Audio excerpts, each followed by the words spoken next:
Hello there and welcome to the Wiseversa show. This is Zim, your host, and you're listening to Wiseversa Daily, an audio-only podcast that captures the latest from the world of business, finance, economics, technology, and almost everything. In today's podcast, we'll be talking about SaaSPocalypse and a quick round of major happenings. So get ready with your headphones and let's get started. You see, most newspapers have already covered the big scare in the Indian and global IT industry, that is SaaSPocalypse. On Thursday, Nifty IT closed about 0.56% lower, while the BSE IT closed about 0.76% in the negative.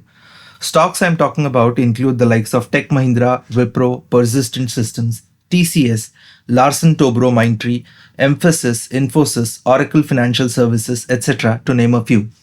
Technology stocks across the world have had a similar trend. Stocks such as Salesforce, ServiceNow, Intuit, LegalZoom, and the Nasdaq listed hot stocks such as Nvidia, Apple, Google, that is Alphabet, Microsoft, Amazon, Taiwan Semiconductors, Tesla, Oracle, etc. all are trading in the red. On Wednesday, that is day before yesterday, IT stocks in India lost a market capitalization of rupees 1.91 lakh crores. A new trend of moving out of software as service companies has been reported, called as SaaSPocalypse. This particular phenomena is wherein a notion has come up wherein Anthropic, an AI tool provider, recently announced creation of at least 30 new plugins in the month of January alone. According to Anthropic, these plugins could remove the need for human intervention with automation projects. This new tool called Claude from the makers of Anthropic is blamed for the sudden loss in market valuation and is causing a scary situation. If you have used AI tools, you would notice that most of them start with writing a very simple prompt. For example, something like write an essay, explain this, or maybe draw an image. And bingo, in a few seconds, output ranging from an image to an essay gets created. But so far, AI adoption for corporate clients and businesses has been challenging. Let me give you an example. Imagine a truck laden with something, let's say mangoes, fertilizers, pesticides, chemicals, approaches the nearest business or a market yard. Now, this particular business could use GPS, cameras, ERPs, SCADA systems, and multiple different operating softwares.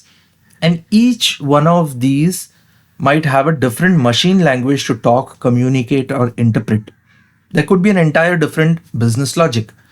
So definitely a single window platform had certain complexities. But Anthropic's Claude seems to suggest that their agentic AI could work around multiple such windows to help the business get their work going. So that's a new offering from Anthropic, which has somehow ended up spooking investors.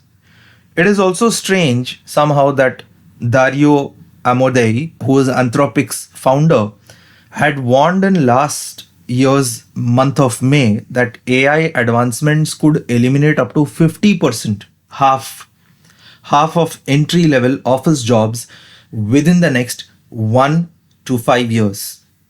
And this sudden disruption also follows with a new announcement from ChatGPT parent, that is OpenAI. Unfortunately, this is not being reported adequately. But if you read some newspapers today, you will find that on one side, some of them have spoken about Anthropic, and on the other side, some have given prominent coverage to this ChatGPT's latest development.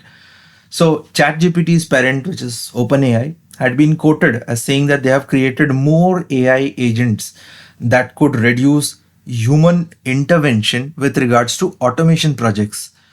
This is particularly geared towards the enterprise side and not the consumer side. Okay, so OpenAI was also quoted as saying in a very particular Bloomberg report that their new product offering would be integratable with products and services of even their rivals. So far, there has been mixed response from users themselves on social media. Some who have used this particular product from Claude which is Claude Cowork, say that Claude Cowork is not very different from Claude Code. But again, it's very difficult often to make meaning from social media conversations. It's very difficult to confirm from these so many different possibilities. What can be reliably said is that automation could mean a reduction of that entry barrier when it comes to coding or using a particular technology for business and legal functions. So if such agentic AI capabilities succeed, they could not only disrupt enterprise valuations for a lot of these service oriented companies, but they could also pressurize the jobs market. And hear me out, this is something which is very ironical. The ironical part is on Wednesday, that is 2 days ago, there was a report from Urban Company which I read, and it's a very interesting observation there from Urban Company. They said that service professionals working with Urban Company, we can refer to them as gig workers. Now, these gig workers are earning more than entry level IT professionals. Yes, I was initially surprised when I looked at the headline. But the company, which is Urban Company, said 5% of their gig workers, 5%, okay, 5% of them, they earned more than 51,600 rupees per month, which is good amount of money. It's not bad, right? And in another article, the same particular article for a different website, it was rewritten, rehashed. The same company said that the average earnings, okay, not even 5%, but the average earnings itself with Urban Company, it was higher than fresher IT engineers in India. So a fresher IT engineer does not get as much money as, you know, somebody working with Urban Company as a gig worker earns. So that's kind of concerning. When we look at the article attributes statistics to Glassdoor, which found out that the average IT engineer in India was earning about rupees 4 lakhs, 4 lakh rupai per year. In case you want to confirm it in Hindi, it's 4 lakh rupai. 4 lakh rupees, if I were to convert it into a monthly figure, which is 4 lakhs per year, that the math would be 33,333 rupees and 33 paise. Okay, of course, this number still, you know, pales down if you look at some established IT services companies. Their entry level salaries are lesser than this on a per month basis. Now, moving to SaaSPocalypse again, this particular phenomena has received some really sharp as well as witty responses. Samir Arora of Helix Fund is very popular on Twitter, which is X nowadays. So on his Twitter account, which is X, he posted, and this is something which I'm reading out verbatim. If you want to go and confirm, you could go to Samir Arora ji's X profile and figure that out. But I'm reading directly from his profile. So in quotes, he says, Indian IT companies cannot see beyond their nose. They only worry about next quarter's orders and guidance. And if there is visibility for that, they feel confident. Full stop, and quote closes. So I don't want to add any of my emotions, but Samir Arora ji has already clarified on his thoughts with regards to the behavior when he says that. Second is another very influential kind of a personality from the world of IT services. We're talking about Sridhar Vembu of cloud service provider Zoho. Now, Sridhar also shared in a post on X. He said that, and I'll read this out in quotes. So, quote starts, an industry that spends vastly more on sales and marketing than on engineering and product development was always vulnerable. The venture capital bubble and then the stock market bubble funded a fundamentally flawed, unsustainable model for too long. AI is the pin that is popping this inflated balloon. So somewhere Sridhar is also agreeing that what we are seeing right now, there are two parts. If you read the quote, it's written very brilliantly. It encapsulates two parts to it. The first part is venture capital, VC, PE, VC, whatever activity has come up. It is kind of stoked unsustainable models for quite a long, is what Sridhar is commenting in the latter part of his quote. In the former part, the first part, he clarifies that the trend itself was more on sales and marketing rather than developing engineering or contributing in product development led product. There's one more comment, and this is a very international comment. This is coming from Jensen Huang of Nvidia, and apparently he was at the sidelines of an event. Someone asked him this, and he apparently shared his comments. The comments again goes in quotes. There is this notion that the tool industry is in decline and will be replaced by AI. He continues further. You could tell because there's a whole bunch of software companies whose stock prices are under a lot of pressure because somehow AI is going to replace them. That is the most illogical thing in the world, and time will prove itself. Quote completes. There's one more quote and also some positive thoughts which I wanted to share with you. The quote is from Stephen Sinofsky, who wrote some of the most important codes for the operating system of Windows 7 and Windows 8. On X, he writes that Wall Street is filled with investors of all types. There's also a community, and they tend to run in herds. The past couple of weeks have definitely seen the herd collectively conclude that somehow software is dead, that the idea of a software pure play will just vanish into some language model. Sinofsky wrote in a lengthy post on X, and then he followed it with one word, which is nonsense.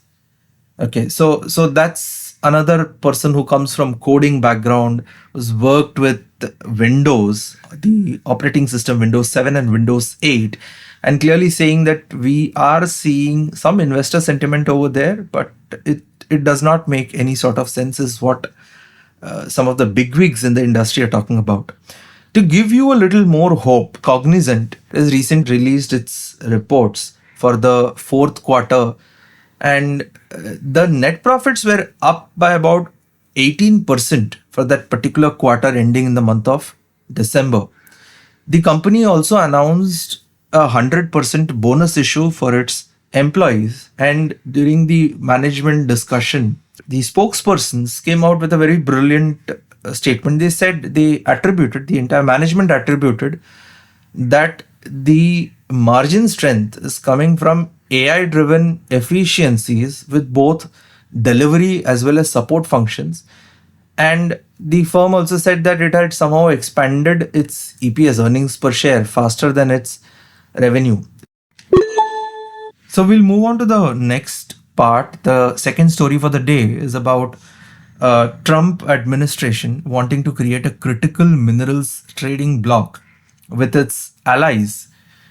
So there is a reportage that says that this particular trading bloc is likely to use tariffs to maintain price floors and defend itself against China's tactic of flooding the market, which usually undermines potential competitors. The US vice president informed a meeting of foreign ministers that they wanted to form a trading bloc, one that would guarantee America's access to American industry might, while also expanding production across the entire zone. So if you're curious, rare critical minerals that we're talking about includes the likes of lithium, cobalt, nickel, graphite, manganese, and copper. The interesting part is China is already against creation of this trading bloc. China has countered that the US policy was a small circle approach, created strong exclusivity, and had protectionist overtones. China's foreign ministry was also quoted widely as reporting that such a policy was likely to disrupt global supply chains. It was unlikely to challenge China's long-established advantages in rare earths and other critical mineral supply chains in the short term. Meanwhile, there's another interesting development in this regards, which is more clarity is is expected because Xi Jinping, the Chinese premier, is expected to hold a first office call with US President Donald Trump. This is the first in a couple of months. Quickly moving to the world of finance, art auction house Sotheby's has announced that a classic Rembrandt sketch named Young Lion Resting has fetched about $17.9 million, beating the previous best from Rembrandt by about 6 times.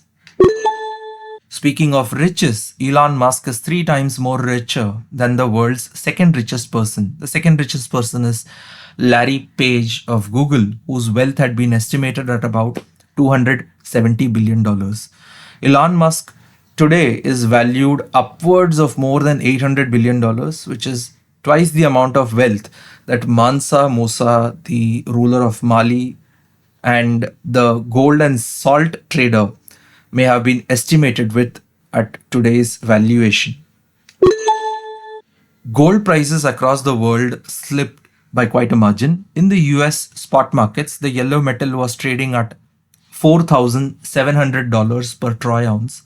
The possibility of a stronger US dollar and market reactions to nomination of Kevin Warsh as the US Federal Reserve chairperson have caused this sort of deflection.